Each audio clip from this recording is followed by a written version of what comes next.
بسم اللہ الرحمن الرحیم، اللہم صلی علی محمد وعلی آل محمد۔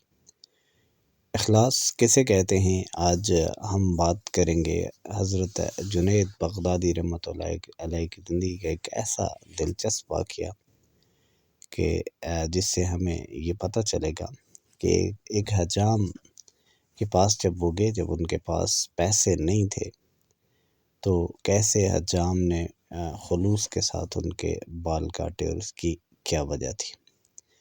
جنید بغدادی کہتے تھے کہ میں نے اخلاص ایک حجام سے سیکھا۔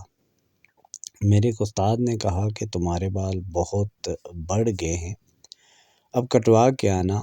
پیسے پاس کوئی نہیں تھے۔ حجام کی دکان کے سامنے پہنچے تو گاہک کے بال کاٹ رہا تھا۔ انہوں نے عرض کی، چاچا اللہ کے نام پہ بال کاٹ دو گے؟ یہ سنتے ہی حجام نے گاہک کو ایک سائڈ پر کیا اور کہنے لگا، پیسوں کے لیے تو روز کاٹتا ہوں، اللہ کے لیے آج کوئی آیا ہے۔ اب ان کا سر چوم کے کرسی پہ بٹھایا اور روتے جاتے اور بال کاٹتے جاتے۔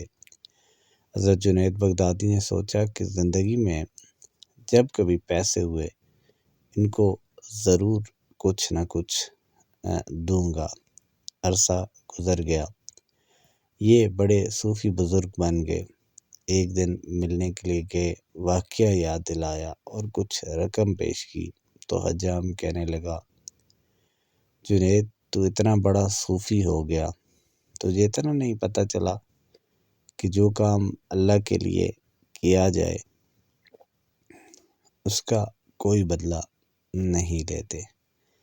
یعنی اللہ تعالیٰ کے لیے جو کام کیا جائے، وہ جو حجام تھا اس کی نیت میں، اس کے عمل میں جو خلوص تھا، دراصل وہی اس سبب